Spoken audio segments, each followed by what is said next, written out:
then you're at the right class. It's actually not such a lovely view. It's just a couple of bushes. But since today we are talking about envy, I thought there has to be something to suggest envy at the beginning of the class. And in fact, I think envy is a pervasive and important and enduring question. And as you may remember, it is one of the 7 deadly sins. Again, not a Jewish concept, but we are appropriating it in order to move through sin in the Jewish tradition. One of the 7 deadly sins, we have already done pride and anger. Now, today, we are doing envy. Next, if those of you who are interested in the sin parade, will be lust. So you want to be sure to be here next month for lust. Now, envy. The Bible starts with envy.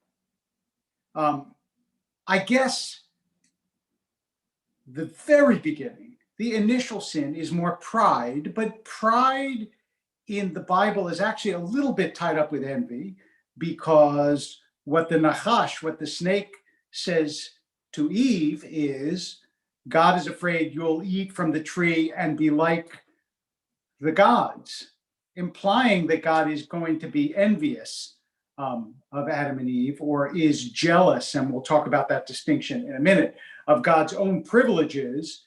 And so Eve and Adam eat from the fruit, which is normally attributed to pride, but of course pride and envy are in some ways inextricably bound together. However, envy in its pure form is a subject of the second sin in the Bible, Cain and Abel, because you'll recall that Abel gives God the best of his fruit, and Cain gives of his herd. So when God prefers Abel's offering to Cain's, Cain becomes jealous or envious. Jealousy usually, often, and this is a distinction that I don't think we're going to spend that much time on. I'll use the terms basically interchangeably. Jealousy usually means you're afraid that someone's going to take what you have. Envy, you want what someone else has. But not always. And jealousy and envy are sometimes used interchangeably. But I'll stick with envy for the moment. Cain is envious of God's affection of Abel and solves it with a radical solution, which is to kill his brother. One of the reasons why I was about to say I like this story, but that may not be quite the right way to put it. One of the reasons why I think this story is interesting and worth thinking about is that envy and jealousy often start within families. That may not surprise any of us. After all, we know that the first people who get things that you want are your siblings. Therefore, being raised as an only child, a very different experience that way. But I remember a rabbi who told me that when they brought the baby home, his older son, who was at the time like 3 years old, was walking to the baby's room with a plastic hammer. And he said, "Why are you going there?" And the baby said, "To fix something." So there is that sense of jealousy among siblings. Those of you who've ever read Middlemarch, it opens with the sisters trying to divide up the jewelry.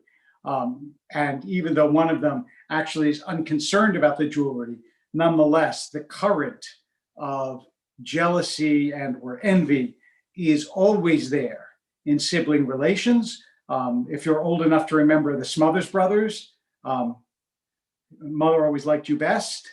That was their constant refrain. And this idea that there is parental favoritism is part of the beginning of the impulse and the iniquity of envy. And so Cain and Abel is a very good place to start.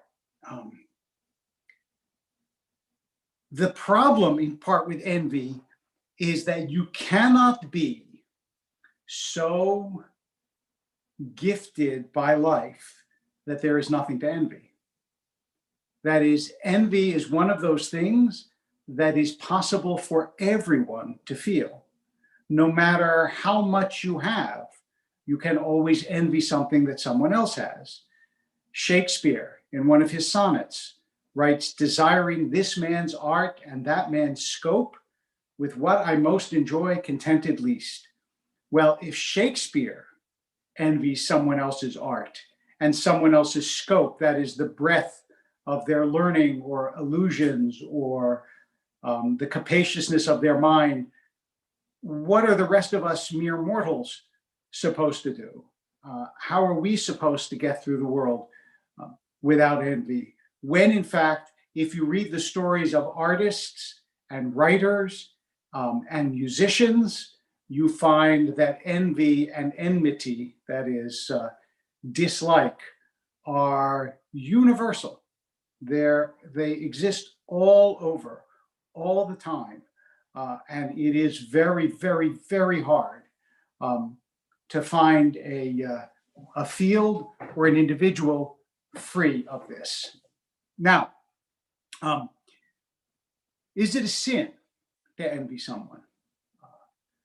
Because generally, as you know, the Jewish tradition does not account as sins the things we feel, but the things we do. Now, that is a vast generalization, and I don't want to overstate it. It says, for example, in the Torah that you shouldn't hate your brother in your heart.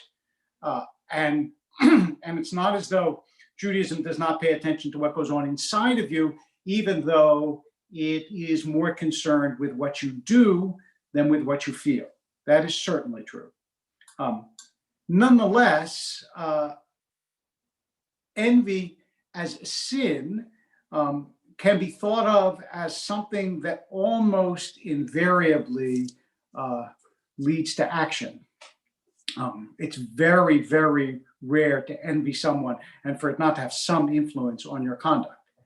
However, it is worth pausing to say that the conduct can be salutary. That is, it can be good.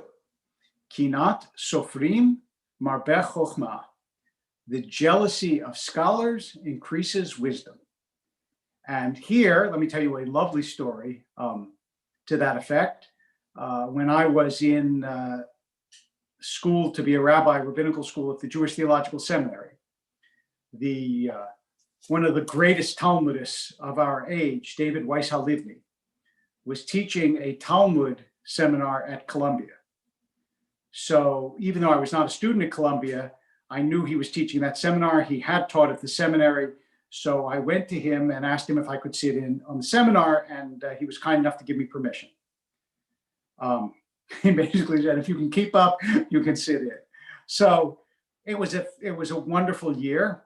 And in the course of the year, one of the stories that he told us, which I never forgot, and he had some marvelous stories. He was a survivor and just a brilliant and extraordinarily retentive mind. I was envious of his memory. Was that his teacher was maybe the greatest Talmudist of the 20th century, certainly one of the top few. His name was Shaul Lieberman. And Lieberman taught at the seminary. And Lieberman's office was directly across from Halivni's office when Halivni graduated and became a professor. And Halivni said they used to look across, they never spoke about it, but they used to look across the quad at the seminary and see if the other person's light was still on, because they knew that meant the other one was still studying. And as long as the other person's light was on, he said, unless I was completely exhausted, I didn't want to turn off my light. I didn't want to be the first one to give up on studying. And that is an example of kinat sofrim marbeh chokhmah, that the envy of scholars increases wisdom. Because if envy causes you to study more, then it's not so terrible. But that's not usually what envy does. So the first point to make about envy is that in some ways there are two diametrically opposed reactions to it, and sometimes they coexist in the same person at the same time. One is to improve yourself. The other is to tear down the other. So it could be that if you envy someone, what you do is belittle them. Yeah, he's not so, yeah, that's not so good. It doesn't matter so much. Wasn't such a good scholar. He's not such a good rabbi. He's not such a good teacher. His kids aren't so great. You think they are, but they're not really. I mean, that's one way of reacting to envy, is to diminish to others, or even in your own mind, what the other person has. The other way, of course, is to seek to improve yourself. Now, there are some things you can't necessarily improve. For example, if you're envious that one person got the vaccine and you didn't, it's not like you can say, therefore, I'm going to improve myself and get the vaccine. You might be able to, you might not. But that reminds us that when it comes to envy, the goods of this world are unequally distributed. They just are.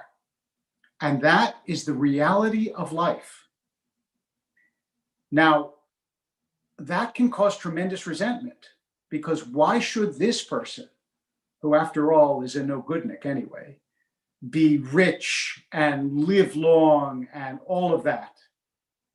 I should have that. And so the first sort of tool to combat envy in some ways is a degree of acceptance that there will always be people ahead of you in line and people behind you in line. And that it is not necessarily the correct direction to always be looking ahead of you in line. And when you do, it is worth looking behind you in line and think about people who are looking at you and thinking, look at what you have or what you had, right? So comparison, as people have said, is the thief of joy. And that is true depending on who you compare yourself to. Comparison could also be the accelerant of joy if you compare yourself to people who have less than you. Then you could be very happy. But so envy does teach us about the inevitability of comparison, desiring this man's art and that man's scope with what I most enjoy, contented least. But had Shakespeare compared himself to most people, he would have said, wow, I'm Shakespeare, which is pretty cool. So apart from comparison, there is also the sort of allied strategy of understanding that deprivation is an education in acceptance.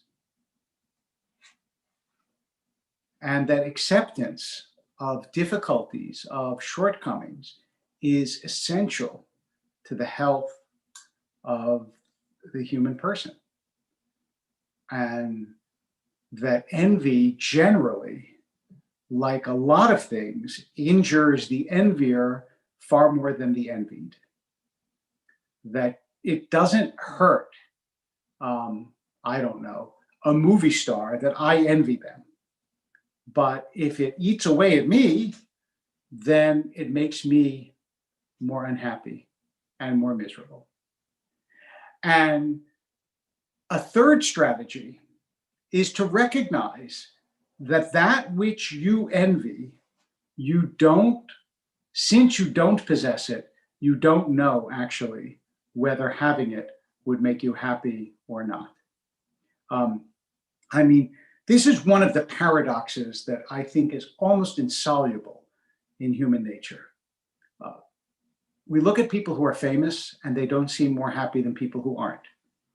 We look at people who are rich, they don't seem more happy than people who aren't. I mean, they may be happier than people who are poor, but not happier than people who have adequate to their needs. And yet, that does not stop people from wanting to be famous and wanting to be rich. It's baffling, but it's true. I could parade before you 1,000 rich people who would say, I am not happy even though I'm rich. And I don't think it would diminish the desire to be rich in people who have that desire one iota. So part of the training here is not only in acceptance, but also in the recognition that that which you ascribe to other people is not necessarily that which they have. And that this smug happiness that jerk seems to project to you may or may not be what they feel, and may or may not be what their fate is, and we don't know. Now, that should not erase the reality that there is unfairness. I don't want to suggest actually everybody that seems to be happy really isn't. Sure, that there are miserable people who are actually happy. Sorry to break that news to you. There are unkind and cruel and happy people in this world. But the recognition of that should not, need not be a motivator for your unhappiness. It can be a motivator for your action, for your dissatisfaction, to make things better, but not to envy people who have that which you don't have. And also, of course, when someone has something we don't, it's sometimes because they deserve it. Sometimes they deserve it. And we don't necessarily know what someone else's struggles and difficulties and paths have been to get where they got. Even if we know them well, we don't necessarily know that. I remember years ago, I don't remember the provenance of it. If I was David Weiss Halivni, I'd remember, but I don't remember where I read this. But I was reading a biography, and at the beginning of the biography, someone said, next time you read a biography, just think about how well your best friend would describe your love life. And once you realize that even your best friend doesn't know a lot about your love life, recognize that when you read a biography, the biographer is much less able to describe what is really going on than you think.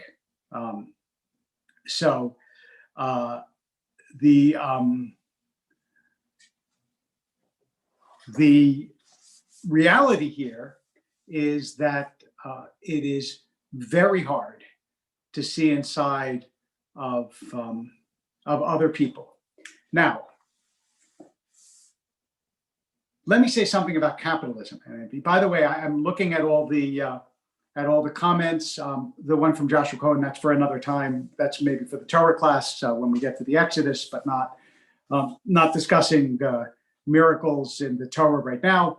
Thank you, Daniela, for remembering the lunches and learns from UCLA. And now to what Marla says about competitiveness. So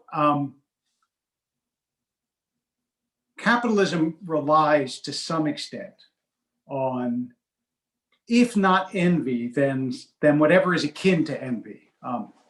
And that could be competitiveness. But I would say that really capitalism relies on the healthy response to envy, and that the negative response to envy destroys it.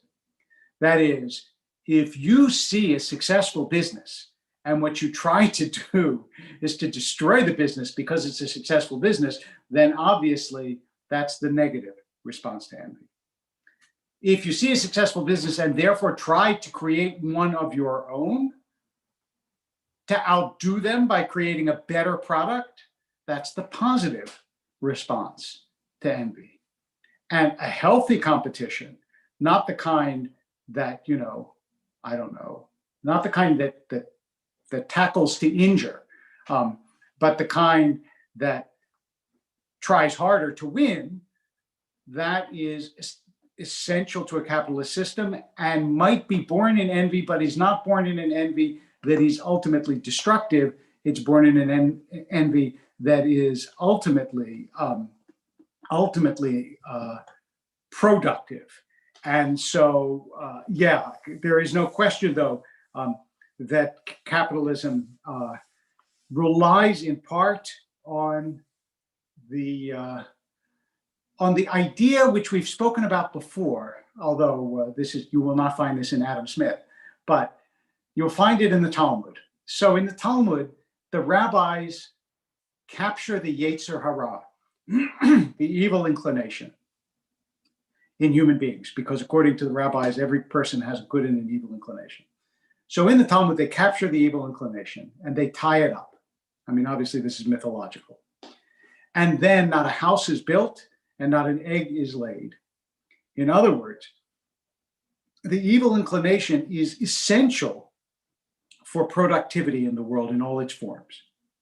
And you cannot have a system that appeals only to the good side of people and have it work. The question in any system is, how do you create a system where the negative impulses of human beings are not so destructive that they destroy the system?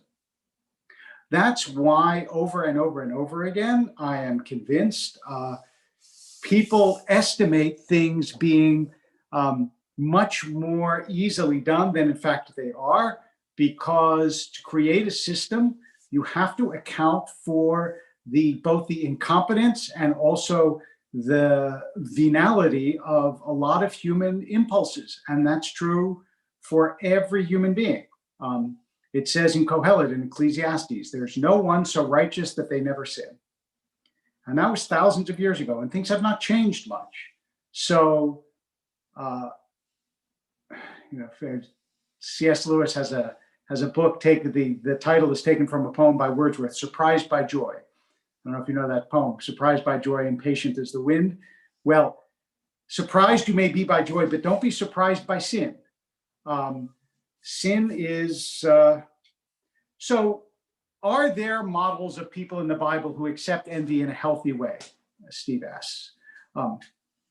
First of all, let me just say there are models of people in the Bible who don't seem to envy, or at least don't envy in the unhealthy way. Jonathan, who was the successor to his father, Saul, as the king in the book of Samuel, willingly gives the kingship over to David in the recognition, it seems, that David is the right king and Jonathan isn't.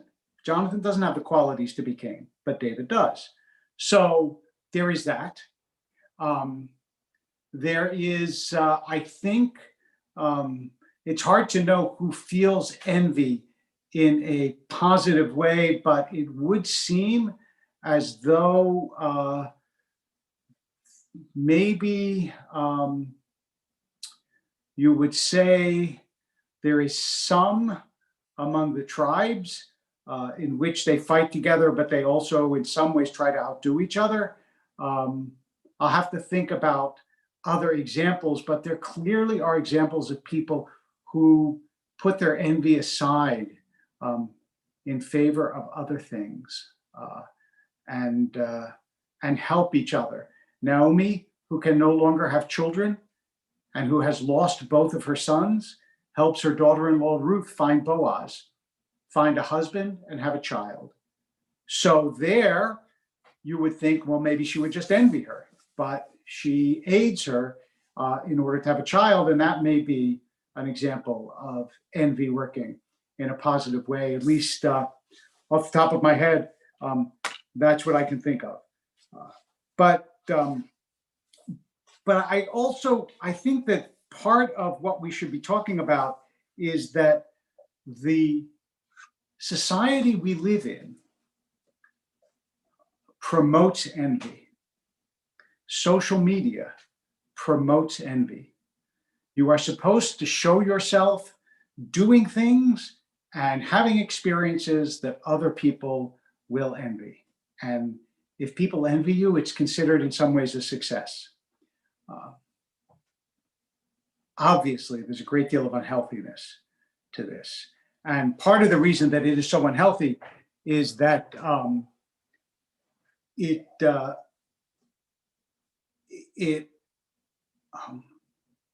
does not it is not directed towards encouraging other people to do better. It's not that it never is, but for the most part it isn't. And it is artificial because people's vulnerabilities and reality are rarely depicted. Only people's perfections are predicted. And so I think that we live in a society in which discussion about envy and the problems of envy are particularly poignant because increasingly we display ourselves and others in an ideal light as opposed to a real light.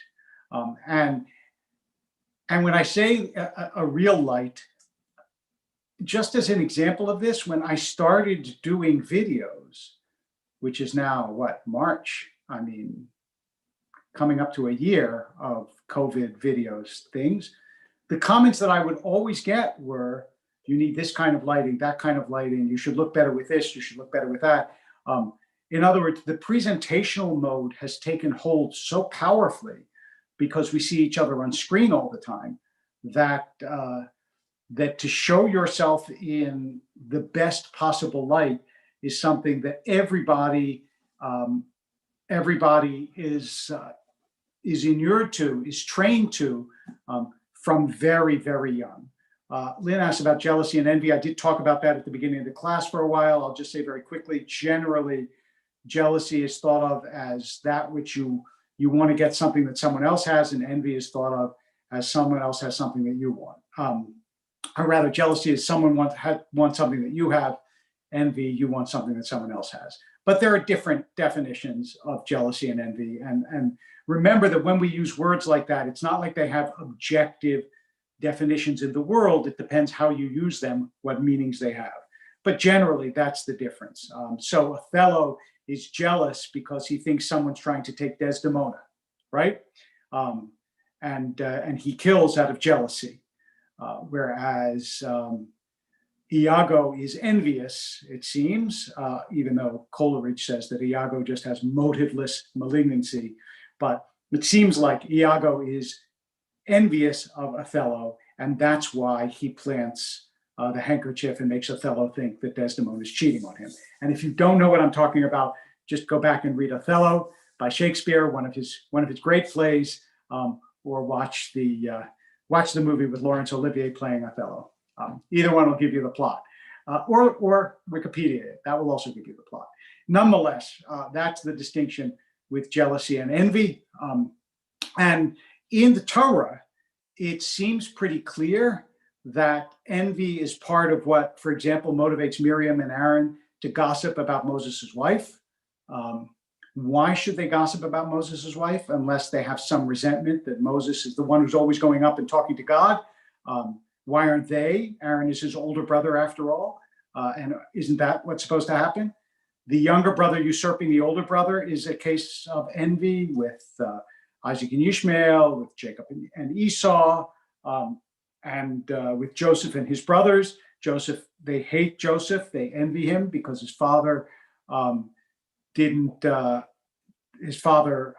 loved him and didn't love his brothers.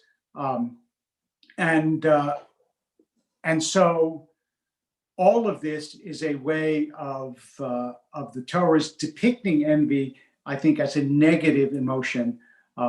And we can understand that for the most part it is, although it is certainly the case that it can be a spur to achievement and to depth and to greater heights. So it all depends on what you do with what you feel, but isn't that always the case? Okay, any other questions or comments about envy, jealousy, or sin? This is your chance. Sinning once, sinning twice. Next time, we will be talking about lust. So please have lustful thoughts so that we will have a chance to speak about that. Yes, that too plays a role in several stories in the Torah of different kinds. I understand that sometimes it's in movies and books too. All right. Thank you. Don't forget, Thursday morning is the Torah class, and we're beginning this week with Parshat Shmot, with the beginning of the book of Exodus. And I hope you will join me. That is at 9 o'clock on Thursday morning. Bring your Torah. You don't need to have any previous knowledge of the Torah or of Hebrew. And I look forward to seeing you then.